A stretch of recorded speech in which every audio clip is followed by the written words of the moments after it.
अच्छा संबोधन किया आचार्य जी ने। युवाओं का मार्गदर्शन होता रहे। और ध्यान तो एक बहुत ऊंची बातें हैं, ध्यान और साधना। अभी 5-7 साल पहले, 10-12 साल पहले किसी और समाज का एक युवक मेरे साथ वार्तालाप कर रहा था, तो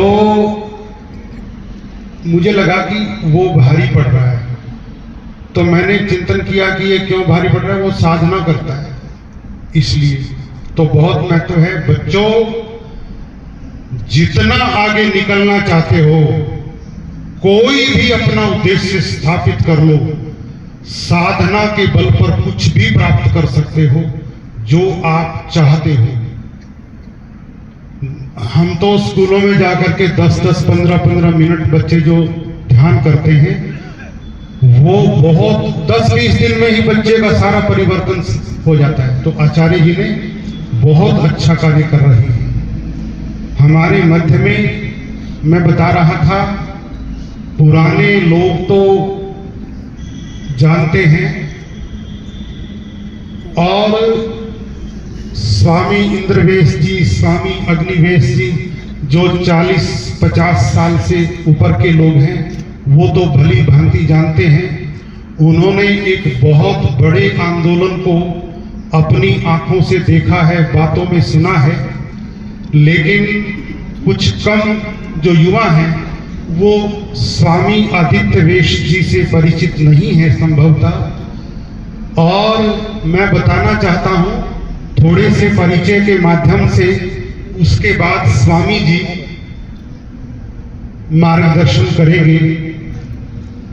आपको पता है 80 के दशक में, 80 से शुरू होकर के 90 तक के दशक में पंजाब में आतंकवाद फैला था, उग्रवाद फैला था। ये 40-50 साल से ऊपर के लोग जानते हैं। इतनी बड़ी घटनाएं रोज होती थी कि अखबार में कहां विस्फोट हुआ, किसको गोली से उड़ा दिया, इस तरह की बातें चलती थी। पूरा पंजाब 10-12 साल तक उग्रवाद की आग में जलता रहा था। ऐसे समय में जब कहा जाता था कि आर्य समाजी और निरंकारी पंजाब को छोड़ दें, ऐसी बातें की जाती रही थी। जब कहा जाता था कि एक लाइन कोई नहीं बोल सकता उनके खिलाफ, और पंजाब में पैर रख के तो कोई जोर से सांस नहीं ले सकता, ऐसे समय में 2 सन्यासी, स्वामी इंद्रवेश और स्वामी अग्निवेश जी, उन्होंने जाकर के अमृतसर में जनसभा की थी। और ये सारा देश जानता है, पूरे अखबारों में छपी थे उनका सारा स्पीच। अगले दिन पूरे उत्तर भारत के अखबारों में छपा था। इतनी हिम्मत पैदा की थी कि लोगों में जोश आया था। जिस पंजाब में जाकर के कोई नहीं बोल सकता था, वहां पर जाकर के ऋषि दयानंद के सैनिक 2 वीर सन्यासियों ने अपनी बात रखी थी, और मजबूती के साथ रखी थी। बहुत ऐसी बातें सुनकर के पूरे समाज में जागृति आई थी। और वो महान परंपरा, बहुत बड़ा आंदोलन शराबबंदी के खिलाफ, दूसरी बुराइयों के खिलाफ उन दोनों वीर सन्यासियों ने खड़ा किया था, बहुत बड़ा आंदोलन। तो अब वो दिवंगत हो चले हैं, स्वामी इंद्रवेश जी भी, स्वामी अग्निवेश जी भी।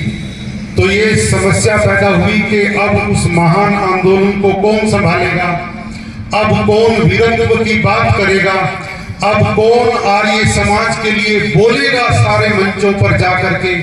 इस उत्तर भारत की इतने बड़े आर्य समाज, जिसका इतिहास इतना बड़ा है, उसको कौन संभालेगा। तो स्वामी इंद्रवेश जी के दिवंगत होने के बाद श्री जयवीर आर्य जी, जो एडवोकेट थे, उन्होंने प्रथमतः संन्यास को ग्रहण किया और वे पूरे उत्तर भारत में प्रचार कर रहे हैं। बहुत लंबे चौड़े और जोश पैदा करने वाले उनके व्याख्यान होते हैं। आपने YouTube पे, फेसबुक पे बहुत जगह देखा होगा। हम तो उनको सुन करके अपना भाषण तैयार कर लेते। इतनी जानकारियां, इतना विद्युतापूर्ण धारा प्रवाह उनका भाषण होता है। उसी कड़ी में हमारे पूजनीय स्वामी आदित्य वेश जी जो मंच पर विराजमान है, उसी कड़ी में एक नौजवान के रूप में सन्यासी की परंपरा को, वो महान परंपरा जो चिंता करने लगा था आर्य समाज के डूब ना जाए ये जहाज कहीं, कोई तो खड़ा हो इसके लिए, वैसी ही परंपरा में उसी कड़ी में उनका आगमन हुआ है। पूरे उत्तर भारत में आप समझते हैं कहीं पर भी आर्य समाज की बात होती है तो सबसे पहले स्वामी जी खड़े मिलते हैं। अभी पंजाब में बाढ़ आई थी, हाहाकार मचा था, बड़ी समस्या पैदा हुई थी, तो अपनी टीम को लेकर के सबसे आगे खड़े हुए थे स्वामी जी। इसी तरह से अभी 2-4 महीने पहले बापोली में पानीपत के पास एक गांव है जहां पर आर्य समाज की जमीन के ऊपर कब्जा करने के लिए जाने कितने प्रकार से उल्टे सुल्टे काम करके कब्जा करना चाहते थे कुछ लोग, तो वहां पे एक बहुत बड़ा जलसा करके उनकी सारी जो उनकी मनोकामना थी कि हम ये कर देंगे, सब पे पानी फेरने वाले, इस तरह से सबसे आगे बढ़कर के कार्य करने वाले पूज्य स्वामी आदित्य वेश जी वहां पर उन्होंने वो कार्य किया था।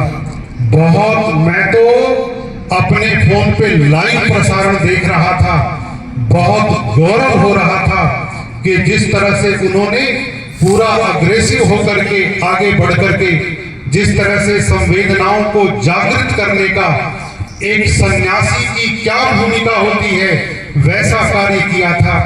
तो वो सारे का सारा देख करके बहुत प्रसन्नता होती है और बहुत आशाएं हैं ऐसे महान सन्यासी जो अपने समाज के लिए दिन रात, अब एक आश्रम में रह करके साधना करना आसान है, लेकिन जो परिव्राजक सन्यासी होते हैं जो एक स्थान से दूसरे स्थान पर प्रचारार्थ जाते हैं, उसमें बड़ी समस्याएं पैदा होती हैं। कोई समय निश्चित नहीं होता, कहाँ पे खाना है, कहाँ पे रात को रुकेंगे, कहाँ पे फिर अगले दिन सुबह 4 बजे चलना है या 7 बजे चलना है, तो दिनचर्या बिगड़ती है। लेकिन मेरा देश बचे, मेरा आर्य समाज बचे और ये देश जागे, बुराइयों से बचे, इसके लिए अपने जीवन को आहूत करते हुए, अपने जीवन में सारी कठिनाइयां आए उनका सामना करते हुए ऐसे महान सन्यासी अपने कर्तव्य का पालन करते हैं। ऐसे पूज्य स्वामी आदित्य वेश जी आज हमारे गांव में आए हैं। हमारे गांव में तो स्वामी जी आपकी परंपरा को मानने वाले, उसी वीरत्व की परंपरा को मानने वाले और वो सारे का सारा वीरत्व वैभव देखने वाले सारे ये लोग बैठे हैं। स्वामी अग्निवेश जी ने कुरुक्षेत्र में जब सन्यास की दीक्षा ली थी तो वो पहली बार सबसे पहले हमारे गांव में आए थे, घर पे आए थे। बहुत गौरव का विषय है ये। तो उनका पुनः से गांव में पधारने पर बहुत बहुत स्वागत करते हैं, अभिनंदन करते हैं। मैं चाहता हूं कि स्वामी जी अपनी वाणी से मार्गदर्शन करें, प्रेरणा के शब्द कहें। पूज्य स्वामी जी।